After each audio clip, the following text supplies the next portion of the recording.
Zoom. Yeah, I saw Yeah. that. That's why I Yeah. had problems. Oh, okay. Okay. I think we're live again.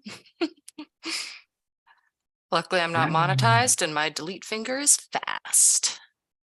Yeah, that's Bloody hell. incredibly stupid. I know. Humans suck. They do.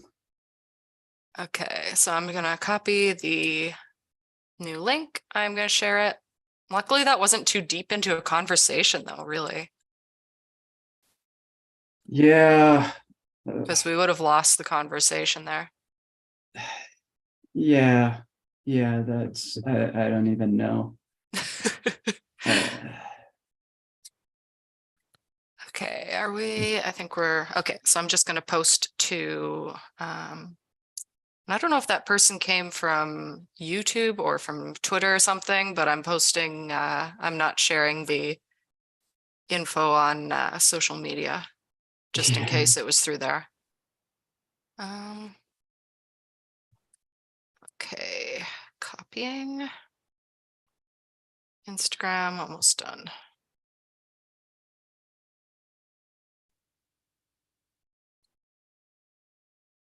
All right. Updated link is shared everywhere for people. All right. Moving Well, on. geez.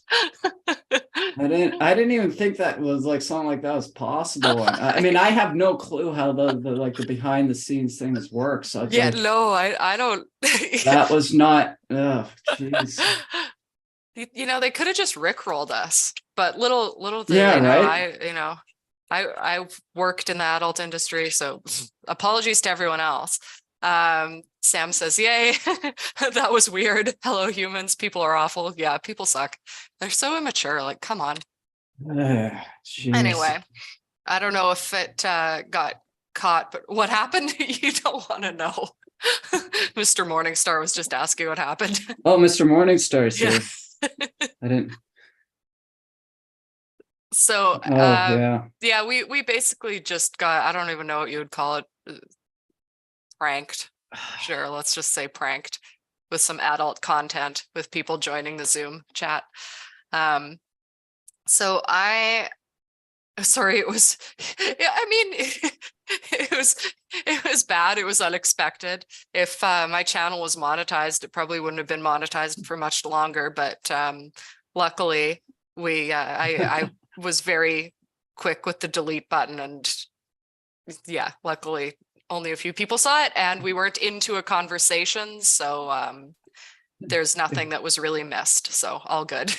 It was Mr. Morningstar. He just thought, you know, that's what his contribution was. Oh no. No, I'm just I know it was a joke. I think he's joking there. I don't know. The person's name did start with an M. Oh no. Here, so I'm gonna share the link. Now, I'm not gonna assume I recognize names. I'm gonna let people in who we know who are chatting in the chat, and you will go on sort of a little waiting list thing until I let you in. And apologies to anyone who I don't like regularly recognize with your YouTube channel if I don't let you in. We are going to be on edge now. But other than that, the link is in there now for those of you who were legitimate human beings who wanted to just have a creative conversation. Okay.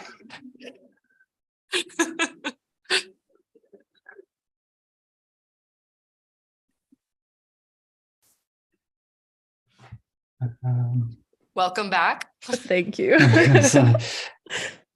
That was so weird. Okay. Yeah, sorry about that. It wasn't me.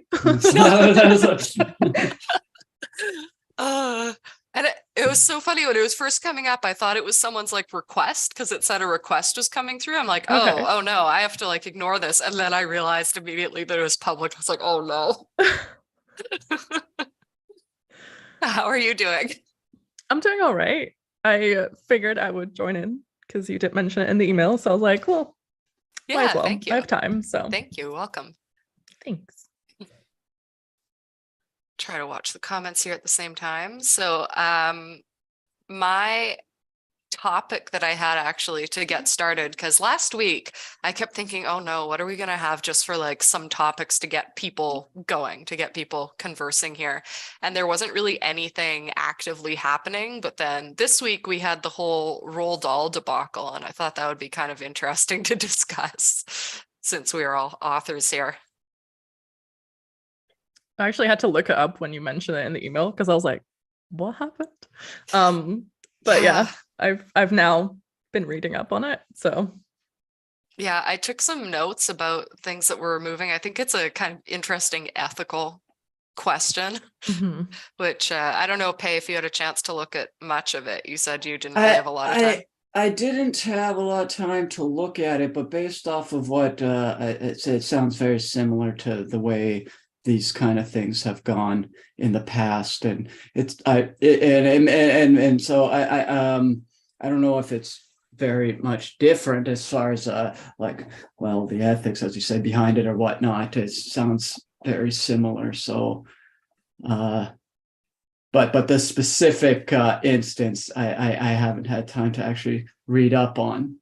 So the thing that kind of, or I mean, I could be wrong, but from what I've seen, the difference with this one is just how massive the changes are. So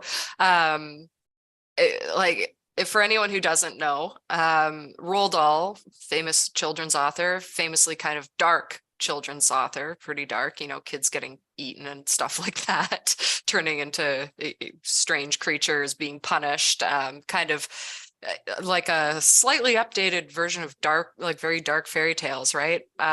He has been edited for new releases, and while they've stated that it's sort of a regular edit that happens when a book is re-released and that the story is maintained and things like that, I don't think that's necessarily true. So the thing that sets this one apart is just the scale, I think. I don't think I've seen it done on such a large scale. Like we had some stuff with Dr. Seuss last year, but with this one, like it's just tons and tons and tons of little things. Like there's a list of words that they've just completely taken out of all of his books that to me don't necessarily make any sense. So I don't know. What did you think about it, Hananya? I am always kind of the person that's very in the middle of every conversation. I am very difficult with like choosing sides because I like to listen to everyone's kind of opinions. But on this, like initially, I was like, no, this is wrong. Why are people changing this? And I was like, okay, let's look at it from a different perspective, right? Because there's obviously people that think they should be edited.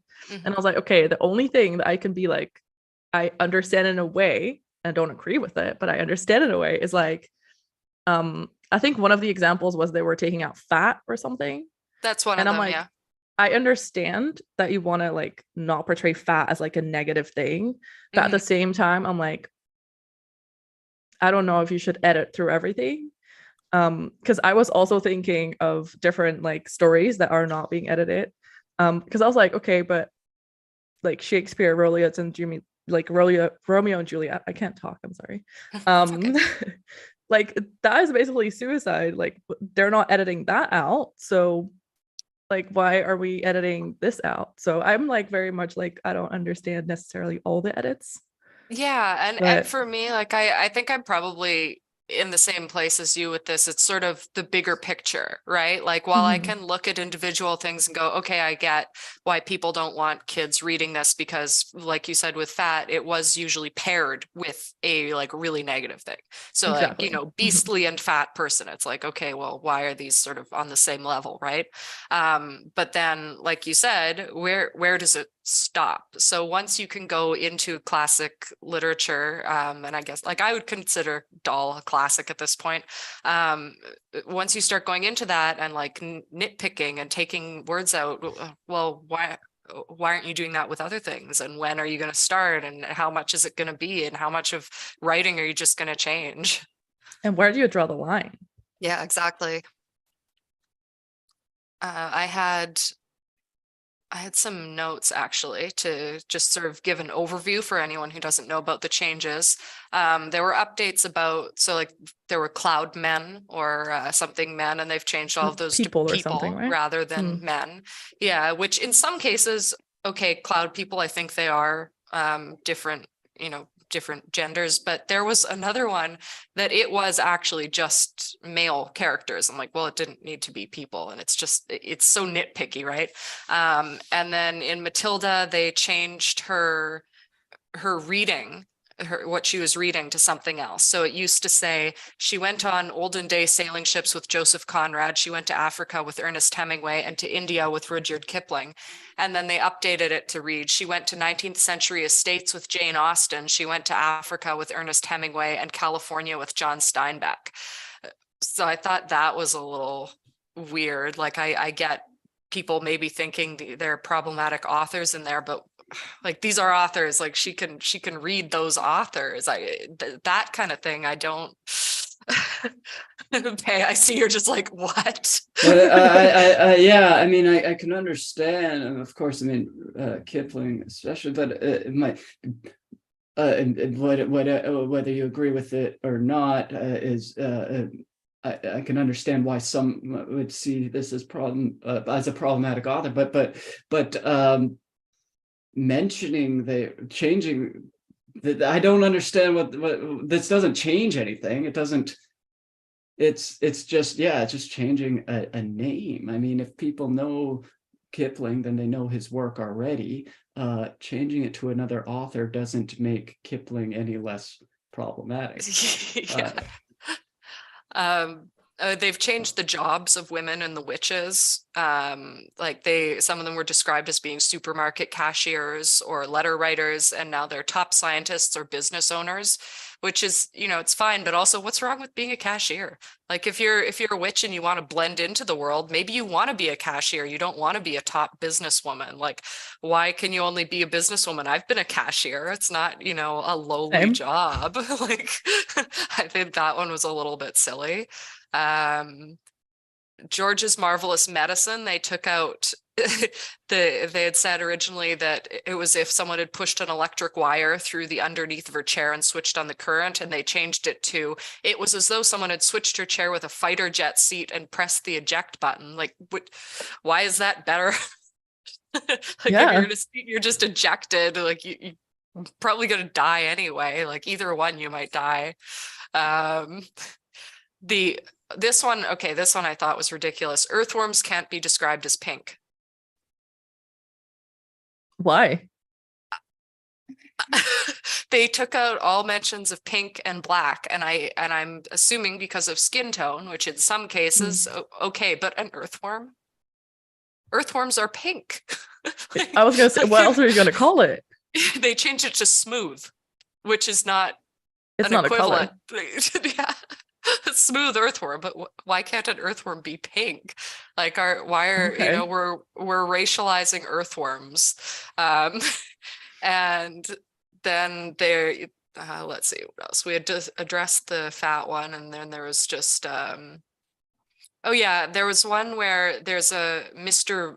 Bunce in the Fantastic Mr. Fox who is a dwarf, but the thing is, he's not a human with dwarfism who, that we don't want to use that term. He is a literal dwarf. Like, he's a fantasy character. Yeah. It's different. So that's my rant about the points. Yeah, just to get them out there a bit so people know what I'm. What's strange is this changing the words are actually completely irrelevant if the context doesn't change. They didn't change the context in which these words mean. They're just applying that the words they're now using still has the same meaning as the older words. They're almost just inventing new words that are also good, or not really inventing new words, but applying new words that are then just going to have the same problems that they originally had in the first place.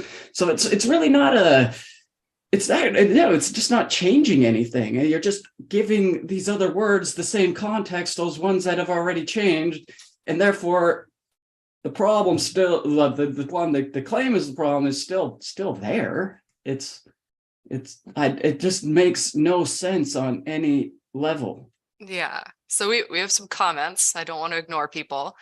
Sam had a question about writing. I'm going to loop back to that once we finish this. Mr. Morningstar had said, last I heard, they will also release unaltered classic versions so readers can choose now. So that's good. I'm guessing that was because of this backlash. Probably. I feel like a lot of other countries weren't going to change it. Yeah, I know France specifically was like, no, Yeah, it's I not think happening. we're here are also not changing it. So I in the Netherlands, Okay. just to clarify. But I don't think they're changing it here either. Yeah, I mean, it's ridiculous. Yeah. Sam also added, from what I'm gathering, the difficult part about this is that, and I'm assuming this is being done for the greater good. However, who is deciding the greater good? If anyone tries to alter Kafka, I will be very angry. Let them try. Yeah, it's altering Kafka might just go right in line with what he was getting at in the first place. I mean, it would be very Kafkaesque to do so. They should just actually alter it every year until it just come back to the original eventually. Yeah, it's probably what's going to happen with this stuff. As you run away from different words, it's just just going to loop right back around. Just like it's especially the whole bureaucratic system. You just get a bunch of editors in a room, just constantly, just completely pointless, just over and over, keep readdressing the same thing, and until that Kafka might be okay with that.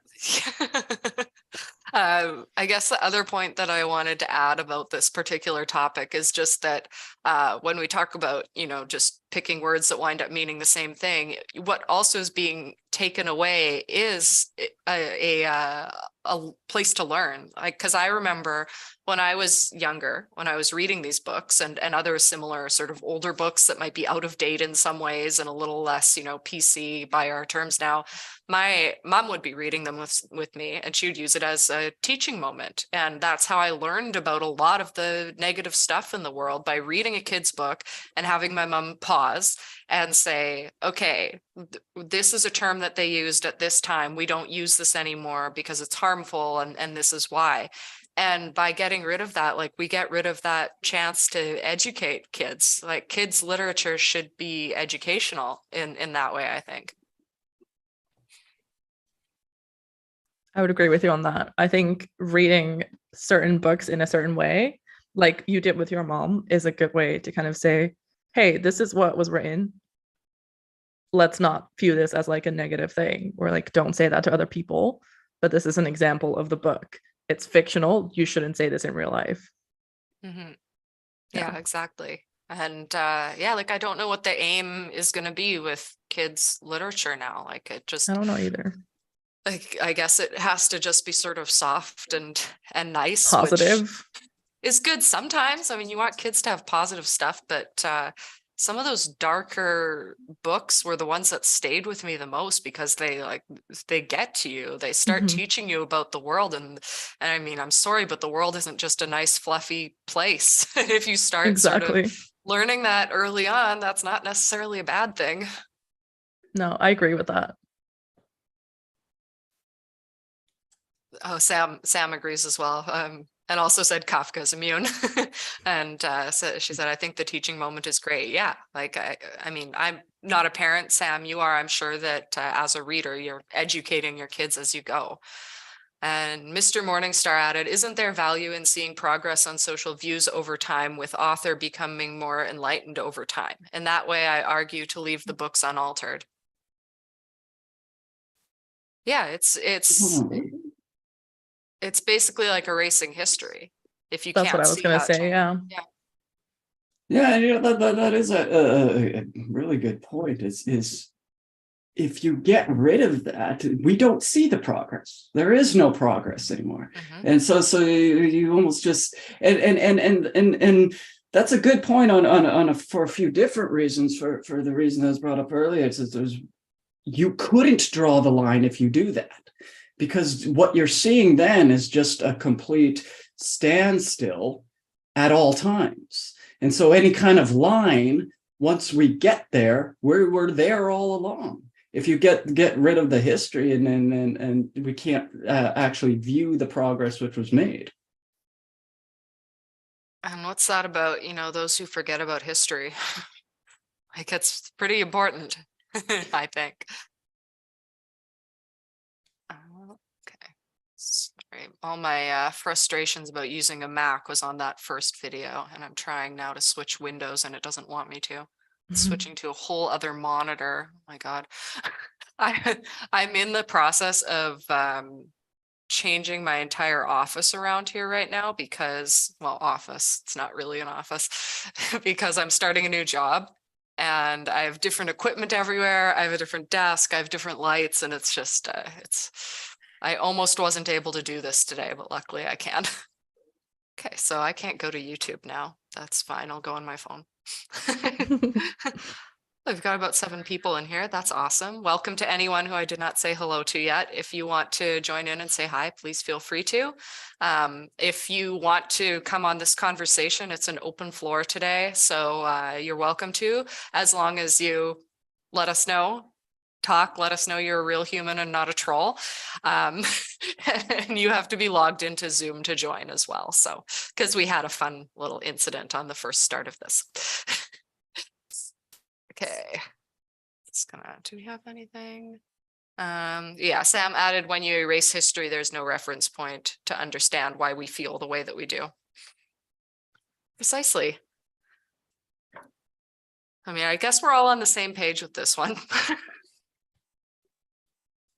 To go back to Sam's question from earlier while we were doing this topic, she had said, I have a good question. When you start writing a story, do you start with an idea or a feeling? That is a good question. Are those the only 2 options? Yes. Okay. There's nothing else. I think I start with an idea. I'd say me too. I think. Well, I mean, to kind of have to be both, wouldn't it? I mean, you have feelings on ideas. Yeah. And if you're going to start with an idea, you're going to have to know how you feel about that idea. Mm-hmm. Well, for me, I know I said those are the only 2, but like for me, I usually start with characters. Like I'm a very character driven writer. So it starts with the character and it goes out from there. But where I'm starting with that character, I don't know. I think it's more about like their personality. So that's probably more leaning into idea than feeling. And then the feelings sort of grow out from there because I sort of create these one character or characters I want to work with. And then based on their traits, it evolves. Yeah, I start with idea first, I think. I usually get random ideas and then I write them down and start brainstorming. And that's when the feeling comes. Because it's more to like, okay, what would this would be a cool idea. Let's write it down and see how I feel about it. Yeah. So I guess that's kind of how mine goes. Sam said, I guess you can do both idea and feeling, Pae.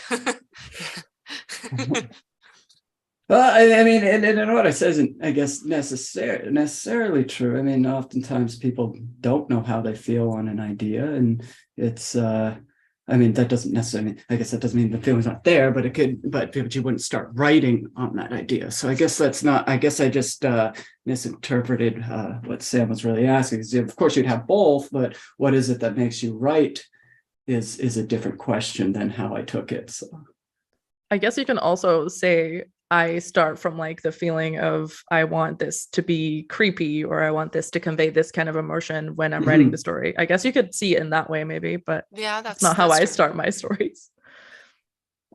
Yeah, there's that. I do also begin with genre a lot of the time. So there's genre and character are pretty strong. But I don't know. I'm trying to bring more feeling into my initial writing. I'd say that because I tend to write sort of young adult that's just like kind of fun, but I want to get a bit deeper with my writing. So that's something I'm working on. That's why we need history, so you can see the progress. Exactly. It always loops back around to history. Yeah.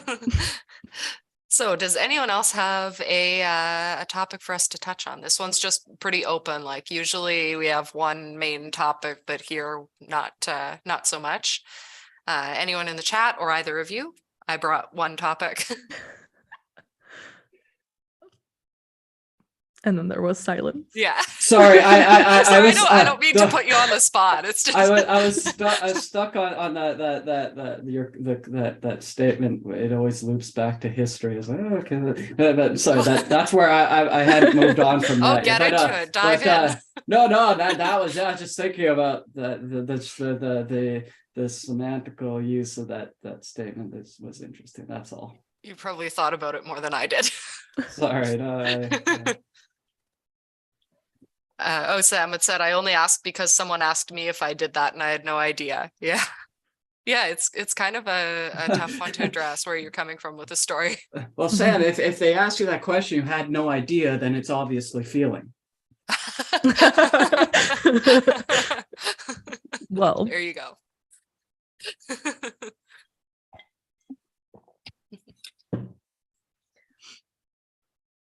I always have people asking like how I get my ideas or where my idea came from, and I'm like, I don't know, just happens.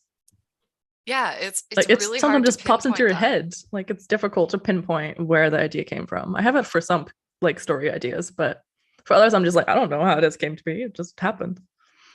Yeah, and it also just it comes in waves as you're writing too. Like it never comes fully. I mean, Fully for me formed, anyway, no. it never comes fully formed. No. For my the only book that I wrote like with a full formula where I was like, this is it, this is the whole thing, this is what I'm doing, was my first NaNoWriMo book, which is actually the only thing I've published, because I decided like in October, I have to write something in a month, and I just plotted it all out and it all came right away. But normally that is not how I write at all. Mm. Mr. Morningstar. Any Stygian collection updates? I still hope to submit, but I'm curious if entries are coming in and what genres they cover so far. We have a lot of entries. Last time I checked, I think we're like nearing 20. I mean, I don't know if that's considered a lot. It seems like a lot to me. It's been really great getting them all in. We haven't been doing any full reading yet. We're doing that the first week of March. We've looked over a couple. They tend to be, I don't know how I would say genre, because they fit sort of within that term that we put up on the website of just sort of the darker side of things. So we've got some horror. Yeah, and I don't know if you're Holly, if you're familiar with what Morningstar typically reads, or I've read one thing he wrote, yeah, I think it's in line with what we're doing. Say the least. Well, I've seen his YouTube channel, so I can't even go on anything because of this computer. But yeah, yeah, it's going really well. I'm actually going to be doing a little bit of an update also on my channel here tomorrow with my video that's coming out. It's just going to be sort of a life update as well as channel update. So if anyone's interested in that, please watch it, because it's going to talk about the direction I'm going with things, which if you saw my community post is going to be a little bit different. And yeah, Stygian, but like we are nearing the deadline, which is pretty exciting. 28th. So Tuesday. Yeah. How's yours going? I feel like it's going well.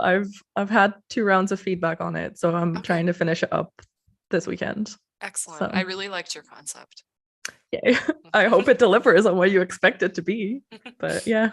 And also, like when you said about feedback, we do have sort of a second deadline once everyone's announced. So if you want to make any changes, you then have, what was it? I think up to April 4th, I said. I think so, yeah. Yeah. So I do feel pretty good about it. So I'm not too worried, but okay, cool. Yeah.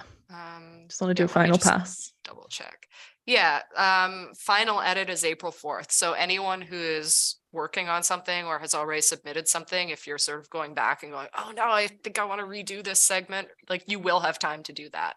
We just want the initial stories in, figure out who's writing, and then you have a bit of a grace period there.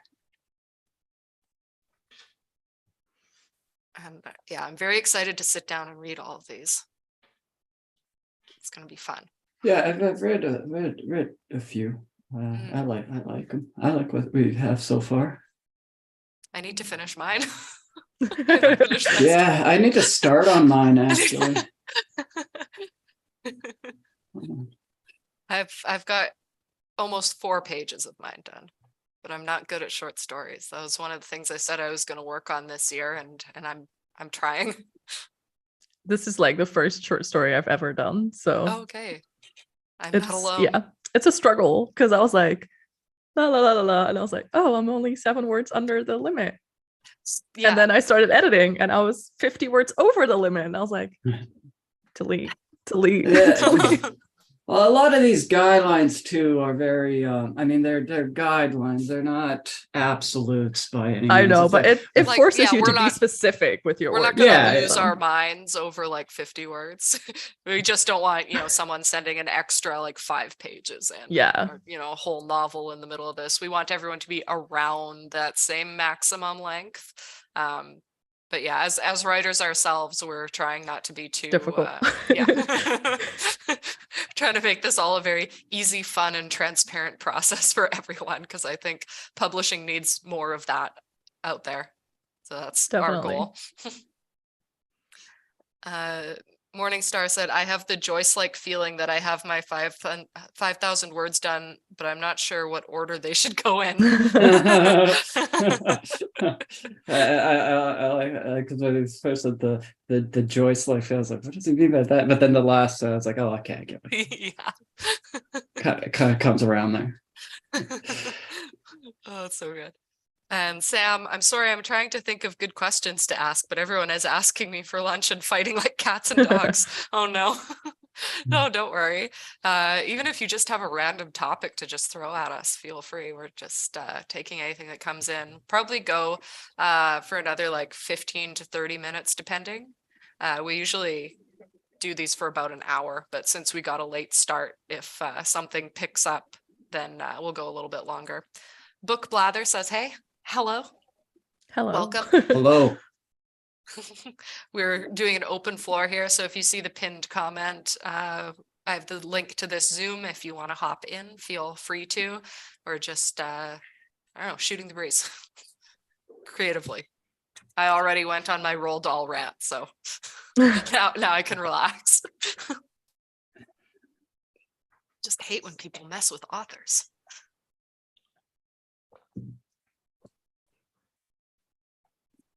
Oh, what was I gonna say? I was gonna say something I can't remember now though.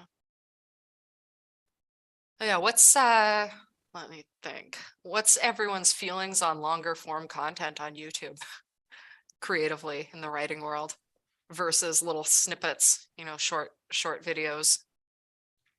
You mean like shorts as in vertical video versus longer? No. So Or- I find that there's sort of a rising popularity with lengthier videos, like, Okay. half hour or more in-depth, more researched, which spoilers what I'm thinking of doing on my channel. I feel like for a long time on AuthorTube, it's been sort of like 5-minute videos, 5-minute Oh, tips, yeah. like what I Mhm. do on my channel right now. But I think there's sort of an evolution, and I don't know, what are you all seeing with that? And what do you think is better serves the writing community? Right. I've always just kind of done it however long I think it needs to be done. I don't really restrict myself in a timeline. So my first couple of vlogs were definitely like 30 minutes because I was like, I don't know, trying this out. Let's see how it goes. And then I have some videos that are 8 minutes. But I just kind of go however long I feel the topic needs. Because I think if it's a good topic that you're talking about, and if it's like you said, like research and you have like in-depth, I like that sort of video. And I like kind of getting to know you as well during the video, right? And I think the longer content makes me connect with you more than just these are the 5 tips that I have for you and then it's done.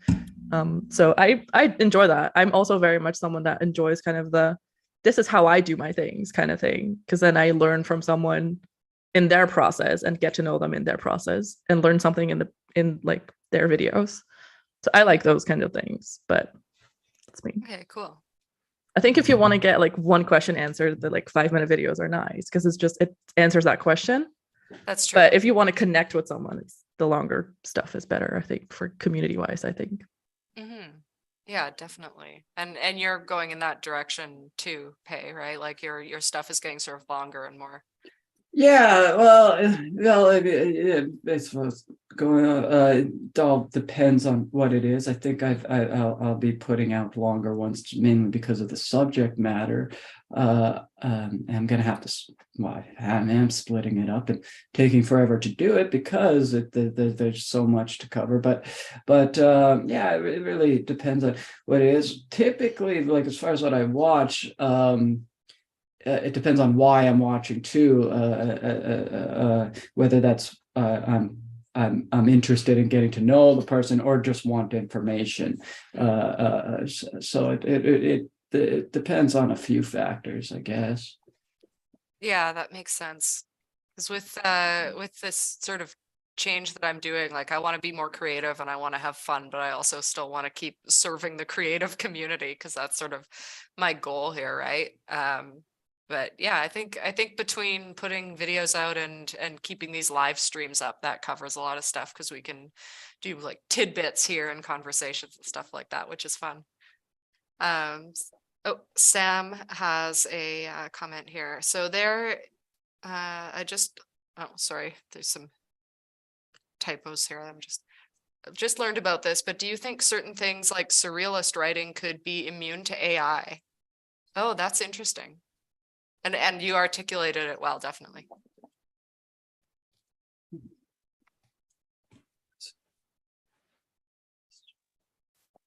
Surrealist writing immune to AI.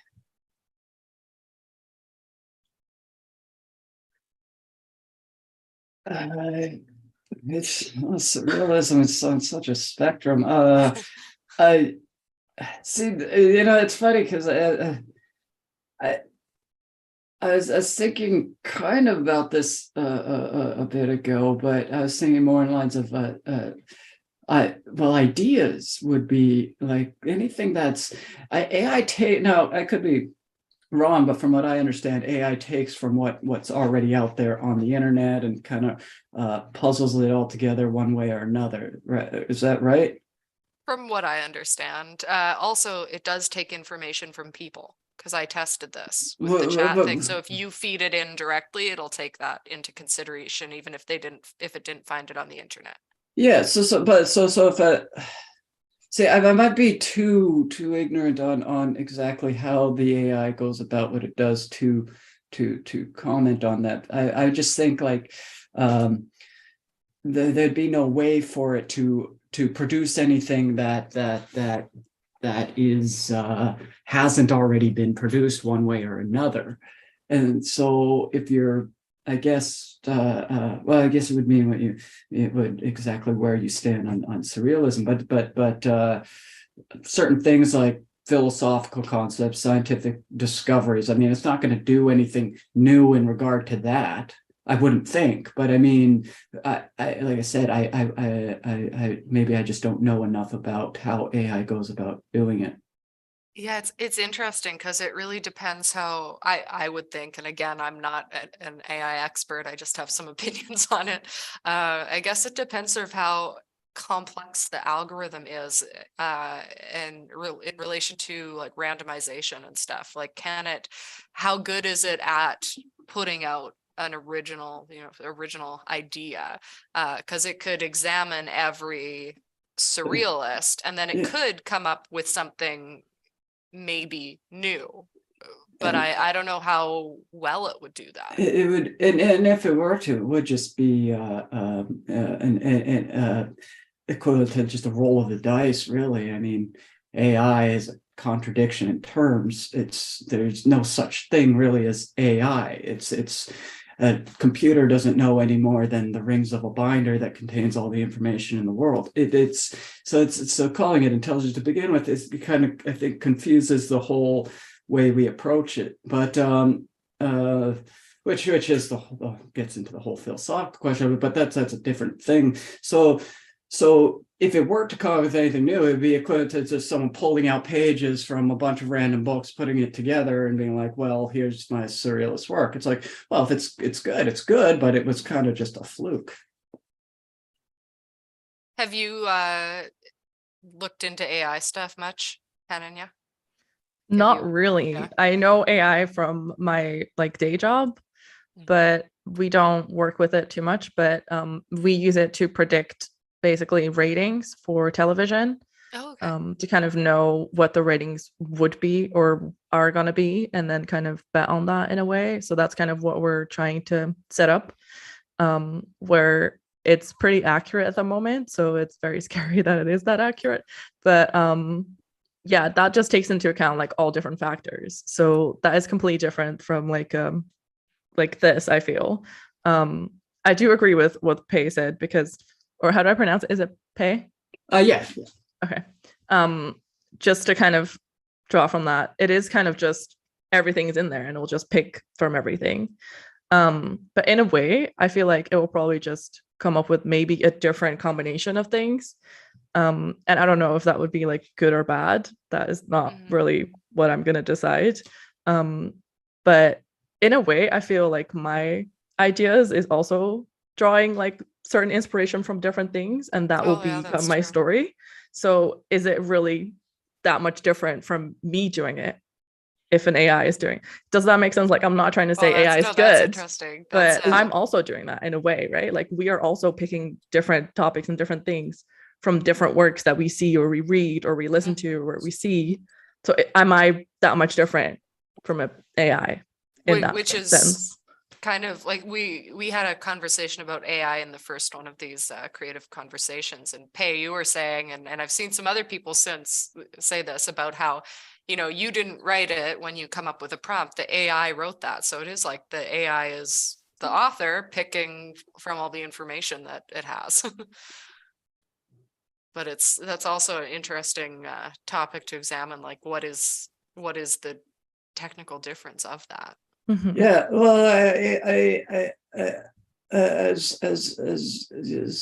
sorry, I might be mispronouncing your name as well, but as you were saying, is it any different than if I take ideas from this and put it all together? So I'd say that there is a very fundamental difference in that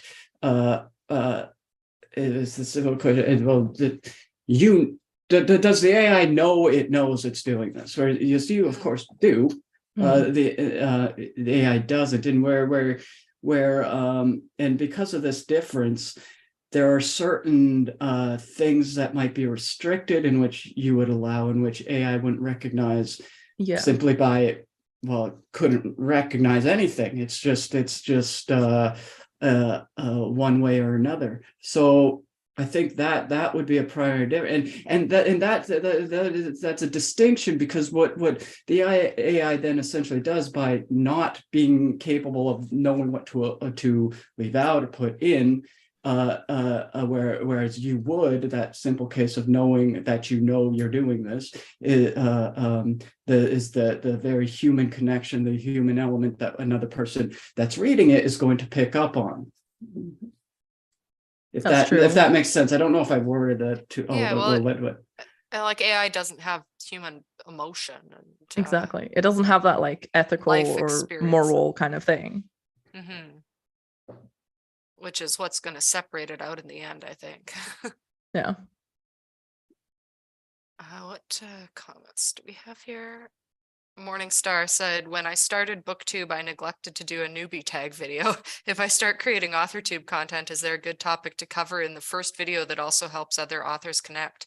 There is, if you want to go the tag angle, there is actually an AuthorTube newbie tag, which was created by, I think it was originally created by Jenna, who was on a couple weeks ago with us. That's the one that I did anyway.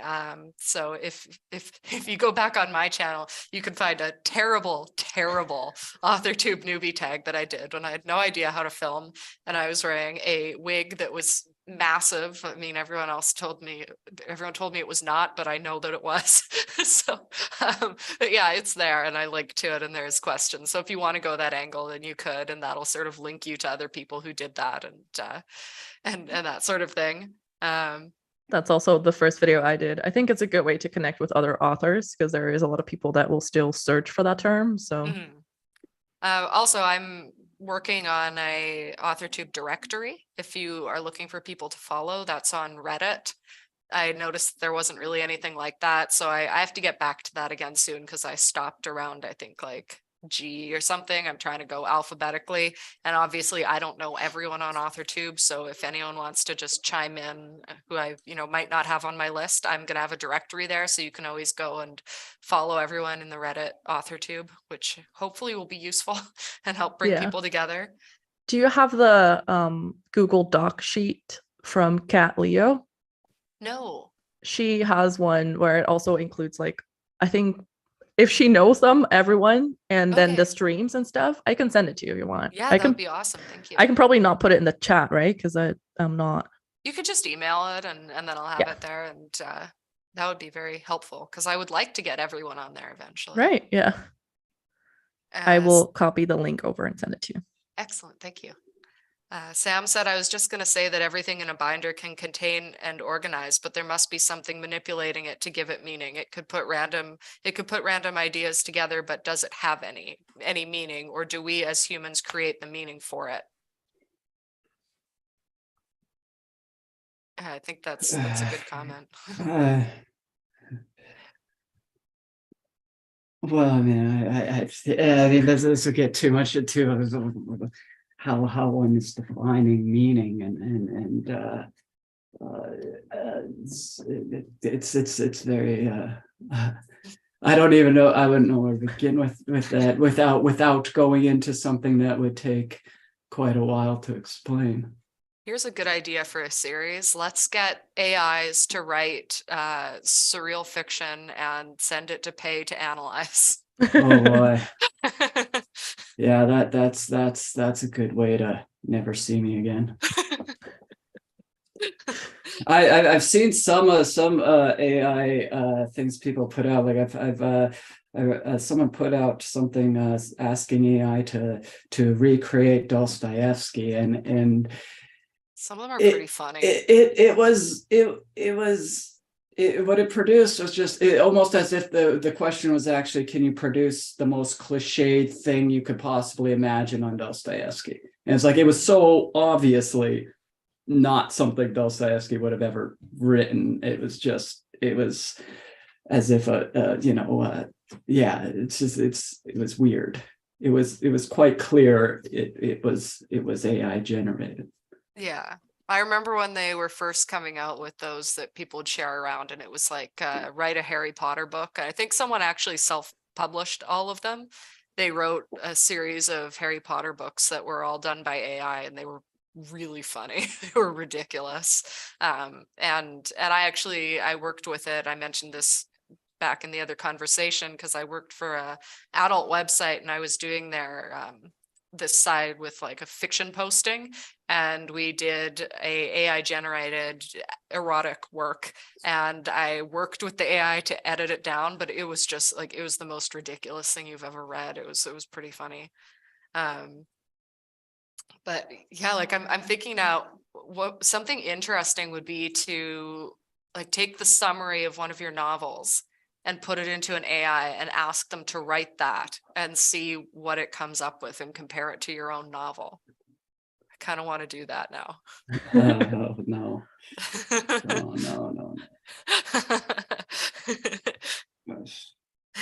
Oh, Sam apologized for opening the can of worms. No, I think it's important to understand that distinction. It's a good question. I just because we're moving from a very existential kind of standing point on what it means to have meaning, the value of value in a Nietzschean sense, a realm which would involve quite a bit. Be a good live stream for your channel. Yeah, no, I would be interested in that for sure. I mean, not that I'm not interested here, but I think generally we touch base on things in a smaller way for now anyway. Oh, I just saw your comment about the worms. I had to. Pae, she said, as long as you don't call them pink earthworms, I think you're good. Can't have those pink earthworms. Yeah, no, I guess that's problematic, I guess. Yeah. I can't stand that term in general, but No, I know. Can't use it. Can't use it. which is ironic. I find that term very problematic. Yeah, but- problematic is a problematic term. I think it's one that's just been way overused at this point, really. Well, it ignores the inherent subjective nature of it. It's weird. Mhm. So we're at 3 now. So we're just under an hour, removing that first little 5-minute blip that we had here. Does anyone else who's hanging out here have any topics you think that we should be getting into for, maybe 10 minutes, or are we wrapping it up for the day? I think we've got 8 people here, so that's awesome. Thank you for That's hanging nice. out with us.